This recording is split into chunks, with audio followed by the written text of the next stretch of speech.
nous aimerons essayer de comprendre actuellement quel est l'écosystème des mouvements sociaux au niveau de l'Afrique de l'Ouest et de l'Afrique en général, et également les relations et échanges qui existent entre les mouvements sociaux et les ONG traditionnelles et professionnelles.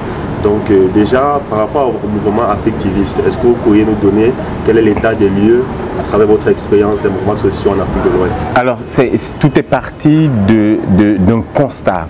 Et le constat, c'est que les mouvements sociaux dans certains pays étaient embryonnaires, étaient un peu trébuchants et n'avaient pas forcément assez de force et de soutien. Et dans d'autres pays, c'était vraiment des mouvements sociaux forts de leurs droits de citoyens et de leurs actions sur le terrain, comme le cas de Y'en a marre au Sénégal, comme le cas de la Tunisie qui a fait une révolution et autres. Et donc nous, ce qu'on a voulu faire au sein d'Affectivistes, c'est de créer un vaste réseau d'organisations et de mouvements sociaux pour plus accompagner ceux qui ont du mal aujourd'hui à lancer quelque chose et à apporter des projets. Ensuite, qu'il y ait des synergies entre ces mouvements-là pour qu'il y ait partage d'expériences et partage de bonnes pratiques. Mais ce qu'il faut remarquer, c'est qu'il y a deux types de mouvements sociaux en ce moment chez nous, les jeunes. Il y a les mouvements sociaux hors ligne, que j'appelle les mouvements qui sont très forts au niveau déploiement terrain et qui ne sont pas forcément digitaux. Et il y a les mouvements sociaux Internet qui naissent à partir des réseaux sociaux, à partir de ces plateformes d'interconnexion. La particularité, c'est que ceux qui descendent sur le terrain sont souvent accompagnés et aidés par ceux qui existent sur Internet. Et c'est eux qui diffusent les contenus, c'est eux qui les partagent.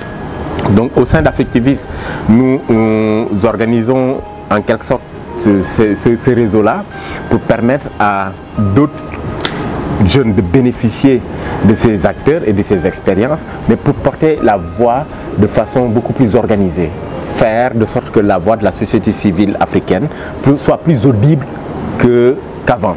Et pensez-vous que cette voix est devenue plus audible depuis que vous avez commencé? Elle est devenue plus audible, elle a fait ses preuves et elle a fait bouger les lignes dans certains pays, dans certaines situations. Au Sénégal, nous, on a même réussi à faire reculer l'État du Sénégal par rapport à un chantier pour la construction d'une ambassade de la Turquie sur la Corniche Ouest.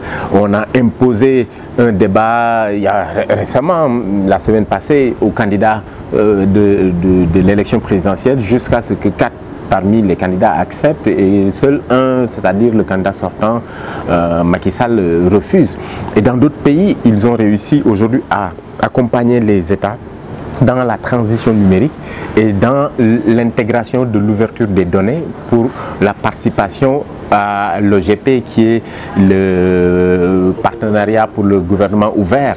Open Government Partnership, je cite le cas de la Guinée avec Ablogui qui fait un travail extraordinaire au niveau de la base. Nous, on a un programme qui sera lancé bientôt dans ce sens-là pour vous dire que ce qui fait changer les lignes, d'abord, c'est l'interpellation et on est force d'interpellation, on l'accepte, mais on est des activistes responsables. Quand ça ne marche pas, on le dit, mais on est aussi force de proposition.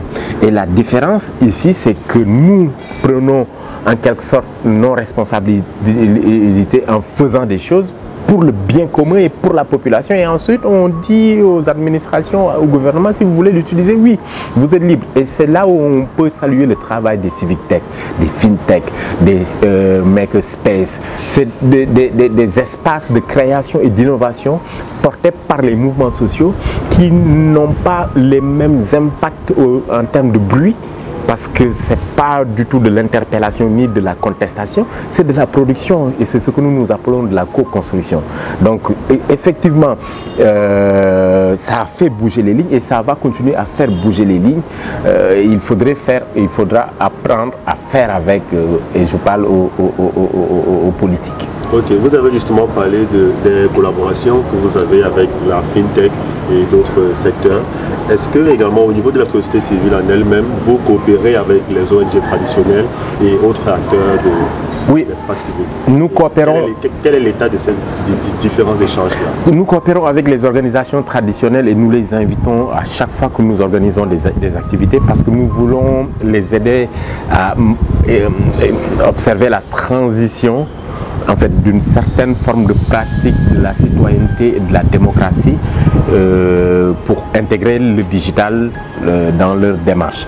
Tout simplement parce qu'on est à l'ère de la démocratie numérique, on est à l'ère de la dématérialisation, on est à l'ère de l'implication et de l'e-citoyenneté. Nous, en 2012, on a expérimenté déjà les e-observateurs au moment où les organisations de la société civile classique faisaient de l'observation électorale classique. Aujourd'hui, ces organisations de la société civile classique en Afrique de l'Ouest intègrent l'e-observation avec les jeunes qui ont des smartphones, qui ont WhatsApp, qui ont des outils et qui ont des plateformes de monitoring de l'information et des résultats et qu'ils diffusent en temps réel. Donc ça, c'est des formes de collaboration. On a aussi d'autres formes de collaboration sur le plan de renforcement des capacités au niveau de la sécurité numérique pour accompagner ces organisations de la société civile-là à comprendre les enjeux parce qu'elles sont souvent persécutées. Des exemples?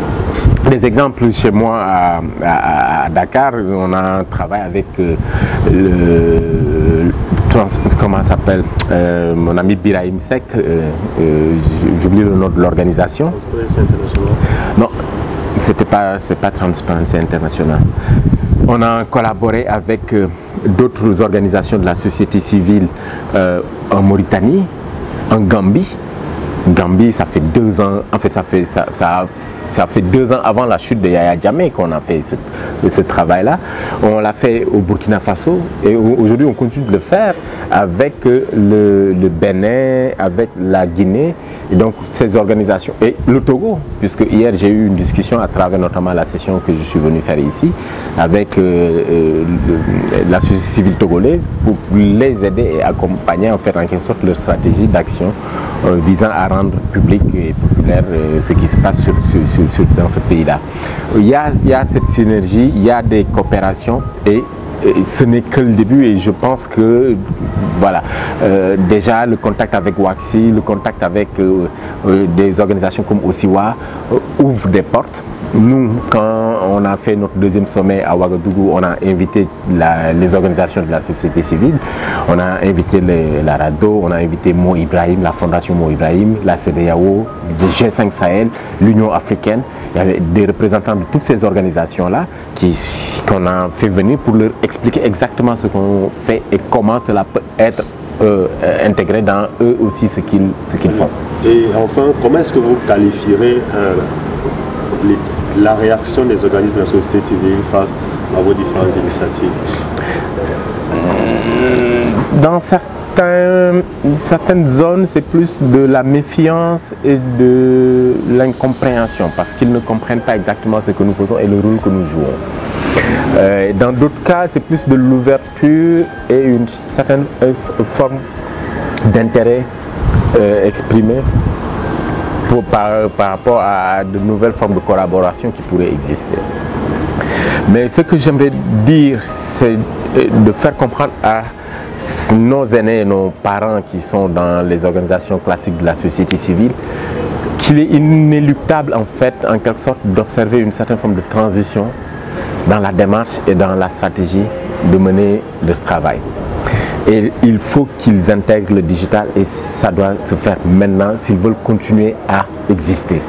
Sinon, cette nouvelle forme de citoyenneté, cette nouvelle forme d'engagement, cette nouvelle forme d'implication, d'interpellation et d'action citoyenne, cette nouvelle forme d'expression citoyenne va être de plus en plus épousée par les Africains. Et on n'aura plus besoin de parler de société civile classique, voilà, formelle, avec une structuration ou institutionnelle. Toute la population va être imprégnée des responsabilités qui sont les leurs et va aussi comprendre les enjeux qui tournent autour d'une citoyenneté augmentée. Et cette citoyenneté augmentée, elle a commencé avec l'intégration et la profusion des outils de télécommunication. Et quand je dis outils, je commence par le téléphone. Ensuite, il y a les supports d'information et de communication.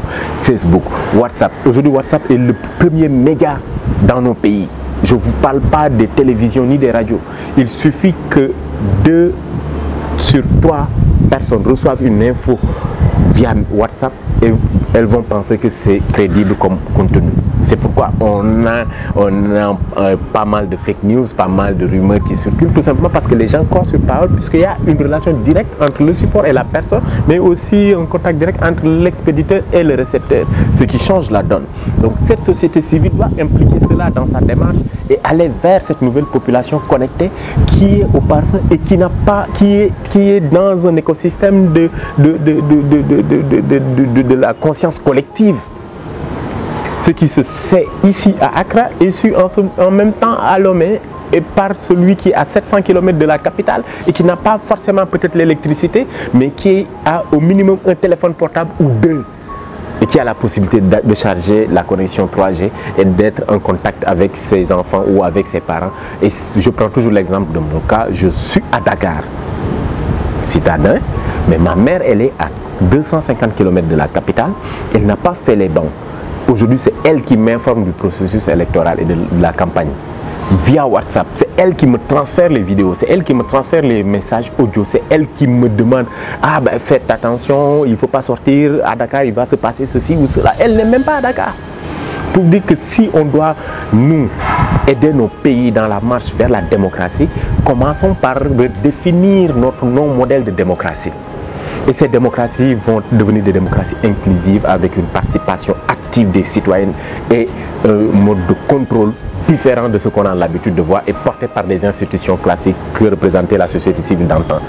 Aujourd'hui, c'est une personne du village qui passe devant un puits, qui observe quelque chose qui ne marche pas, qui va prendre la photo, une vidéo, qui va mettre sur Facebook et qui va déclencher une action.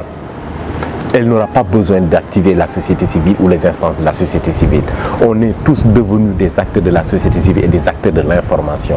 À partir de ce moment, chacun doit jouer sa partition. Par contre, vous et nous, la société civile, nous devons et nous avons l'obligation de sensibiliser, d'informer, d'accompagner et de former ces personnes-là quant à l'usage de ces outils et de ces supports de communication pour que cela puisse être bénéfique à tout le monde.